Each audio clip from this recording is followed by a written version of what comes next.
Hey folks, welcome back to chapter 10. In this video we are going to talk about reflections and then something called refraction. We'll introduce that concept as well. But first let's look at what happens when waves bounce off of other objects or hit ends of wires or something like that. So we're going to call this reflections at boundaries. Remember that a wave is an energy disturbance, and when that energy gets to the end of whatever medium it's traveling in, that energy can't just disappear. It has to go somewhere. So that energy could get reflected. It could bounce back off of something and go in the opposite direction, or that energy could be transmitted into the next material at the end of the first material. So let's look at phase changes for reflected waves. So I'm not going to talk about the transmission piece here.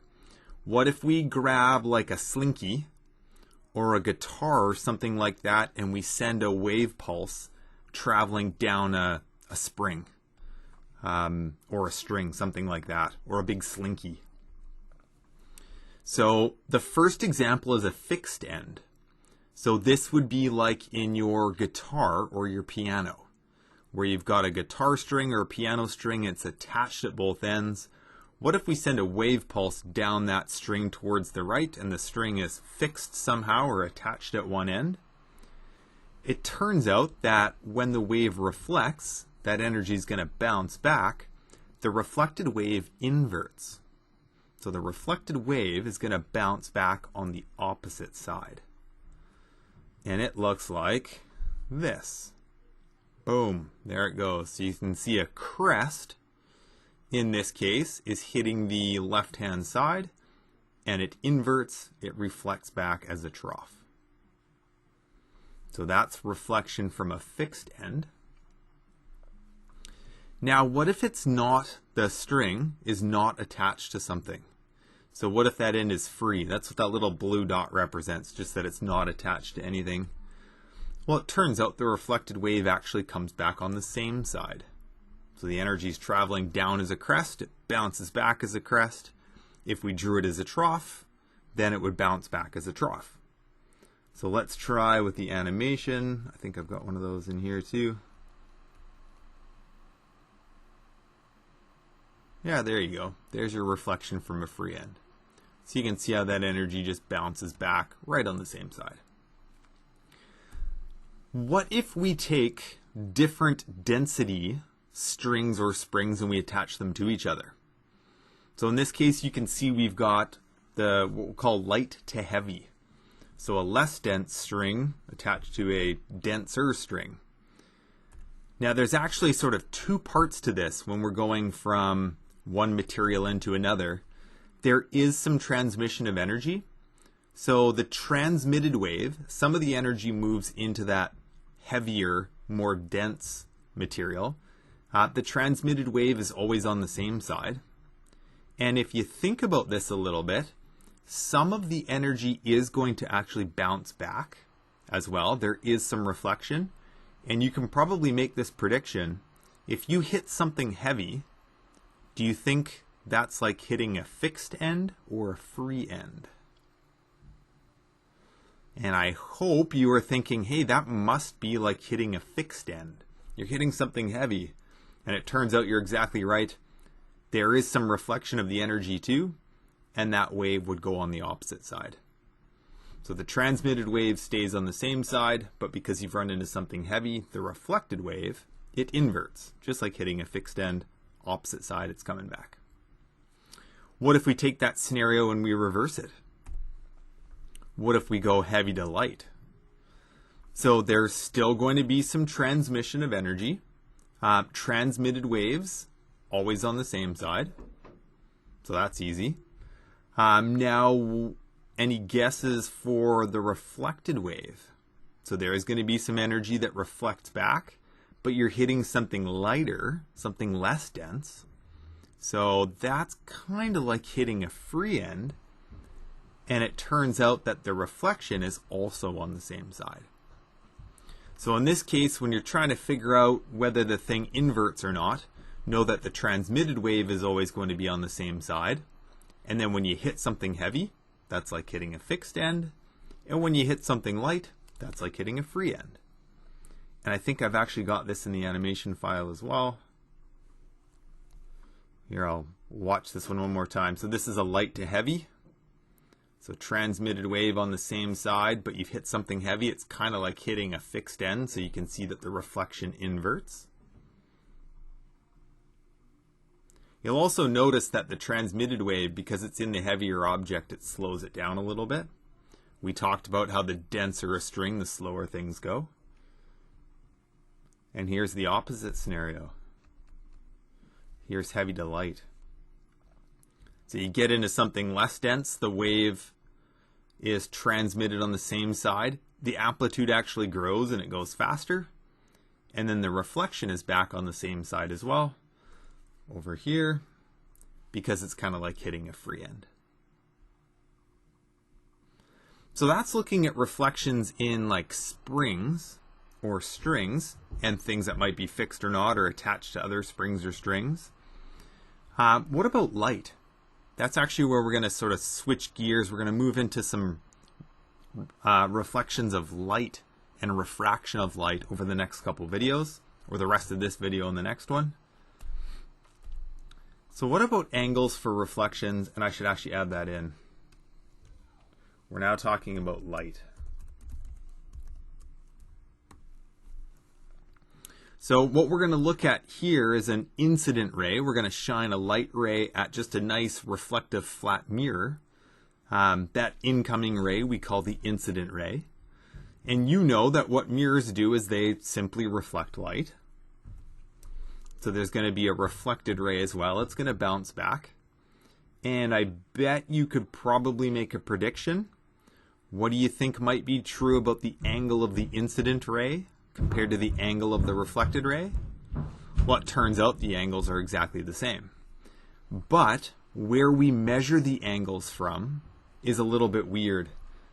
Students quite often would like to say something like, hey, that angle for the incident ray must be equal to this angle for the reflected ray. And it turns out those two angles are actually the same, but those aren't the angles that we like to measure. When we're measuring the reflection of light rays, we don't measure off of the mirrored surface, the reflective surface. We actually measure off of something called a normal line. And we've seen this term before when we talked about normal forces in chapter 5. Normal simply means perpendicular. So that's what this little symbol in the middle here is. So the normal line is something that we have to sketch into these diagrams. We tend to just draw it as like a dotted line. I quite often do it as a dotted red line, but the color doesn't matter. And the angles that we talk about, it's not going to be this one in here between the incident ray and the mirror. The angle that we want to talk about is actually this one right there. It's the angle between the incident ray and the normal line, and then the angle between the reflected ray and the normal line. Those are the angles we like to measure. And you can probably see it here in this picture. Those two angles, I guess we had initially said these two angles were the same, but we don't like to talk about those. Well, that means if we're going to talk about these two angles in here, they have to be the same as well. So the angle of incidence, sometimes you'll see it theta I, and the angle of reflection, sometimes you'll see that labeled as theta R, incident and reflection. Those two things are exactly the same. So there's your equation. I'm saying that in air quotes because it's not really an equation. It's super, super easy. If the angle of incidence is 53 degrees, then the angle of reflection is 53 degrees. If the angle of incidence is 27 degrees, then the angle of reflection is 27 degrees. So that's kind of boring. One thing that you could see in a question is something like this. Let me erase those out of there. Here's about the trickiest question I could give you looking at reflections of light waves. And it's not tricky. You'll find this easy. What if I tell you that the angle of incidence between the incident ray and the mirror, the angle we typically don't like to talk about, what if I tell you that that is 50 degrees, and then I ask you for the angle between the incident ray and the reflected ray? So that would actually be looking for this angle in its entirety now. Between the incident ray and the reflected ray, we'd be looking for that. So pretty darn easy, I think. There's a couple of ways you could think about this, I guess. Some of you would look and go, hey, you got a 90-degree corner right in there. So 90 minus 50 is 40. And then there's another 40 for a total of 80 degrees. That works great. Or some of you might look at that and instead say, well, if there's a 50 over in that sort of left corner, there's got to be a 50 here. And then angles on a line add up to 180. So 180 minus 50 minus 50, 180 minus 100, leaves us with 80 degrees in the middle as well. So that's about as tricky, and I'm saying when I say tricky, I'm doing the air quotes, you can't see me. But that's about as difficult as we can make that question, which means not difficult at all, right? You got that all day long. One last thing to introduce for this lesson, we'll try to keep this one shorter. Refraction of light. So refraction of light is pretty cool. That's what happens when light bends when it passes from one material to another. And you've maybe seen this or experienced it before if you like wade into some water and it's like partway up your legs, maybe it's at shin level, and you look down at your shins and it looks like your legs are bent or broken. That is because light is bending in the air when it hits the water, and vice versa when it leaves the water and comes back into the air. So light bends when it hits the boundary between different materials, and it does that because its speed changes in different materials. So the speed of light in a vacuum, where there's nothing to slow it down, is 3 times 10 to the 8 meters per second, which is fast, fast, fast. But anything other than a vacuum, which is nothingness, we're not talking about like vacuuming your carpet, any other material will slow light down. And the index of refraction, which we symbolize with a lowercase n, is the factor by which light slows down in a given material. So the denser the material, the more light is going to slow down in that material, which would mean a bigger index of refraction. Now keep in mind, you might be listening to that going, well, light doesn't even travel through all materials. So when we talk about indexes of refraction, we're talking about materials that are actually transparent, right? That light can actually travel through. We're not talking about like a wall, because light doesn't travel through a wall. But we could be talking about plexiglass versus glass versus water versus diamond. Those are all materials that light can travel through, but they have different densities. So they're going to slow light down by different amounts. Here's a list, and I'll get you to scribble that list down because these are values that we're going to use sort of throughout some examples. You don't have to copy this down. They're not in a, well, they are in a table on page 350 of the textbook, but you don't have the textbook with you. You do have the homework booklet though, and there is a table in that homework booklet. So the chapter 9-10 homework booklet has a table. I think it's on the second or third to last page. Anything you need to do the homework questions, any index of refraction, you will find in that homework booklet. So there is a table, not on page 350, but the table is near the end of the homework booklet. So in a vacuum, light slows down by a factor of 1, which means it doesn't actually slow down at all. In air, it slows down just a tiny, tiny, tiny, tiny little bit. 1.0003. In fact, when we do calculations with air, I want you to just go to 2 decimal places.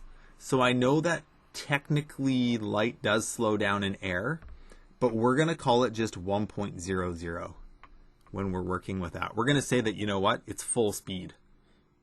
Full speed ahead, 3 times 10 to the 8 meters per second in air. And maybe we should actually put that number right here. So the speed of light actually gets the symbol of a lowercase c. So that's the symbol for the speed of light. Don't ask me why, but I guess it works. And it is equal to 3 times 10 to the 8, pardon my sig figs, meters per second. So that's the speed of light in a vacuum. That is its maximum speed. And we're going to say that that's also the speed of light in air, even though it's technically something like 2.9997. We're just going to round that to 3. But you can see that it does actually slow down by a little bit more in things like water, glass, and diamond. Slows down by a factor of 1.5 in glass, 2.42 in a diamond. So you might see questions like this. Find the speed of light in water. There's a really easy equation for this. The equation is, whoops, going the wrong way. Sorry, let the cat out of the bag. The equation is V equals C divided by N. So you simply take the speed of light, 3 times 10 to the 8. So the full speed of light in a vacuum, and you just divide by this index of refraction. So if we're looking for the speed of light in water, I cannot get a horizontal line. Whatever. Water is 1.33. So you simply take your full speed of light, you divide by the factor by which it's going to slow down. 133. And there's your new speed of light in that substance. 2.26 times 10 to the 8 meters per second. So that's how you can find the speed of light in any given substance. You just go to your homework booklet, you find that index of refraction in the table, and you divide speed of light by that number. Easy.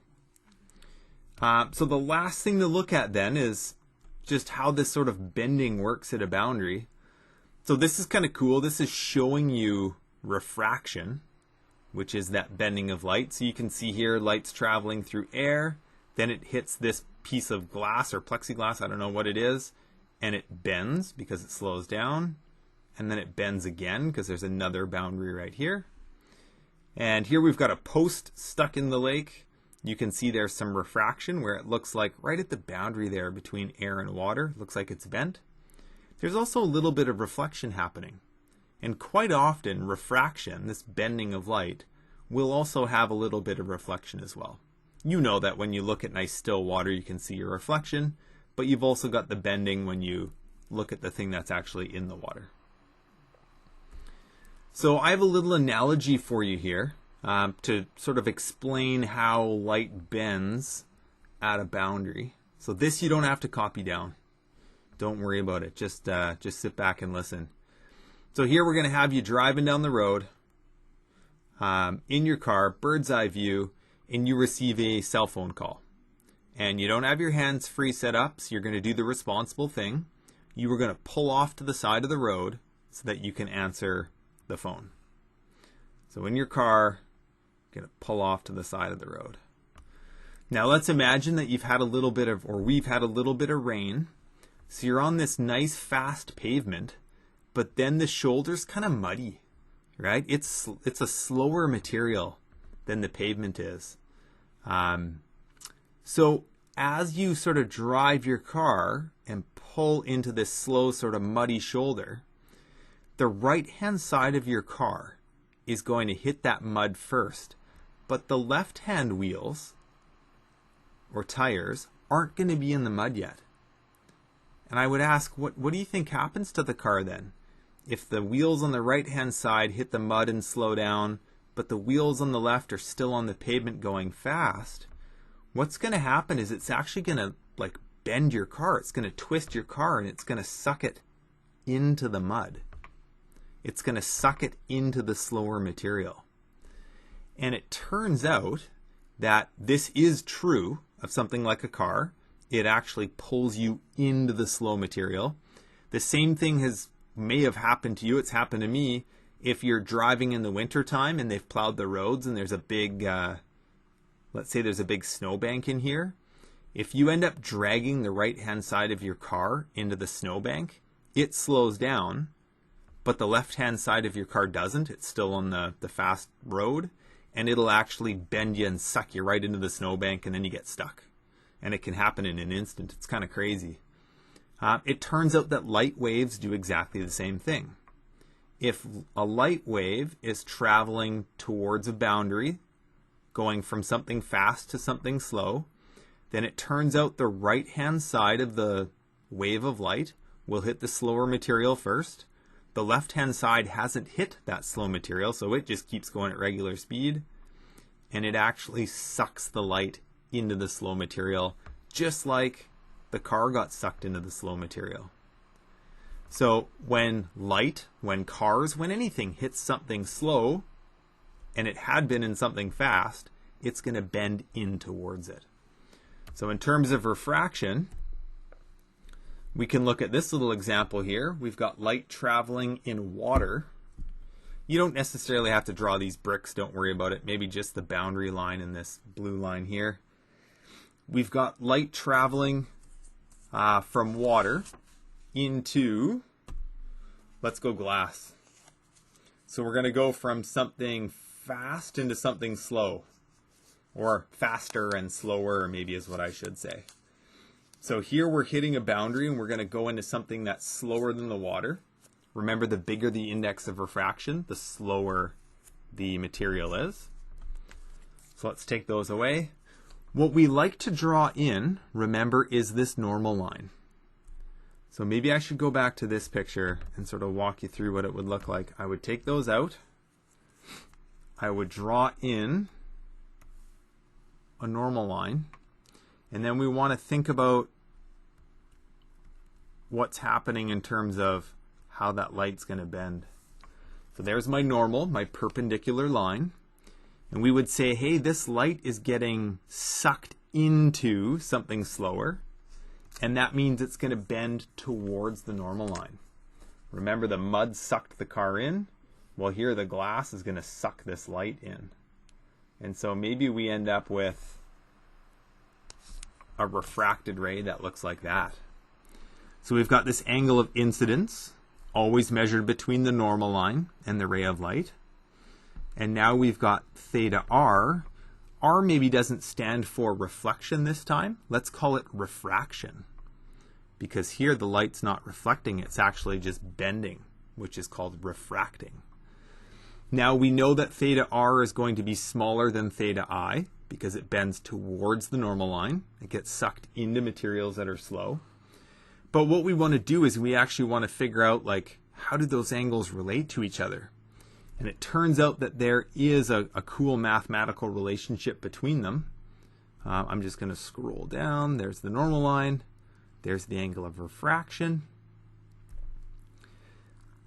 The person who came up with this law, it's called Snell's law. I've actually looked this fellow up, and I found a website that said his full name was Willebrord von Snellius. And I don't know if there's any Monty Python fans in the class, but it makes me think of, I want a shrubbery, right? Willebrord von Snellius. So I like to say it in that voice. You think I'm totally crazy, but you thought that coming into this lesson anyway. So this, I guess, could have been Snellius's law, but that's a little bit tricky to say, so we've shortened it down to Snell's law.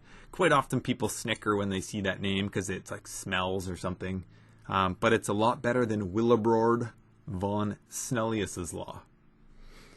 So here's what Mr. Snell, or Mr. Snellius, Willebrord, here's what he came up with. He figured out that the index of refraction on one side multiplied by the angle of incidence is equal to the index of refraction on the other side multiplied by the angle on that side.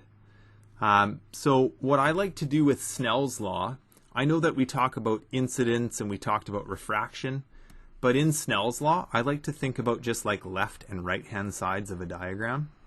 So left side, whoops, and then right side. So we can just match that up with this picture like, hey, there's a left side, there's a right side.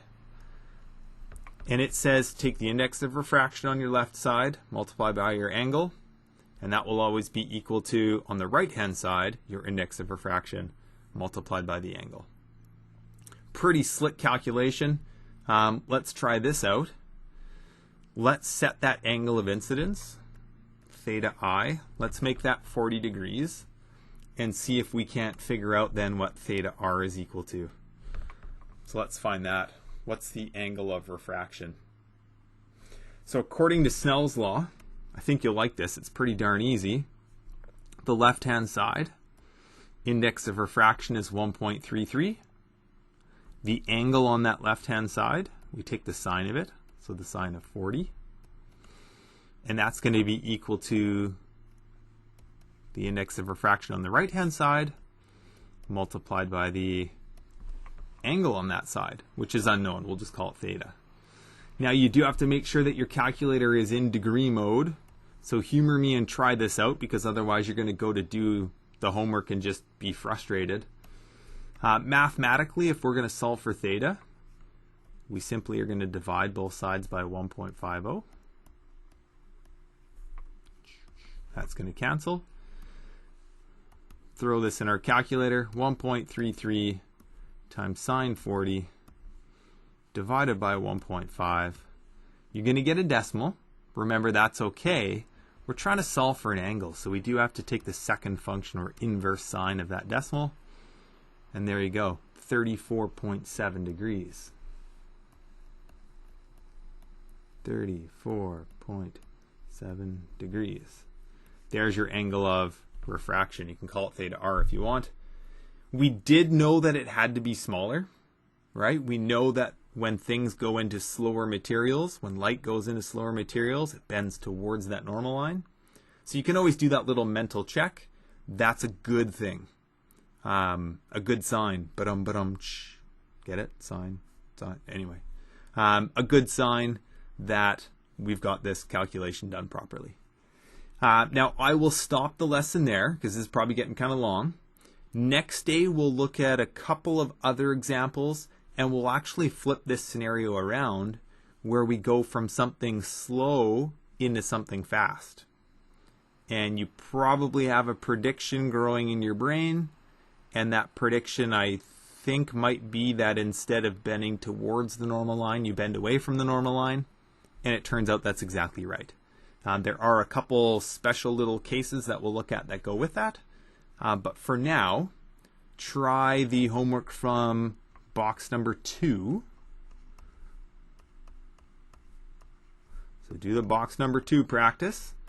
And if you run into any questions with that practice, or you have questions about this lesson itself, please bring them to our next Zoom meeting. Take care, and we'll chat soon.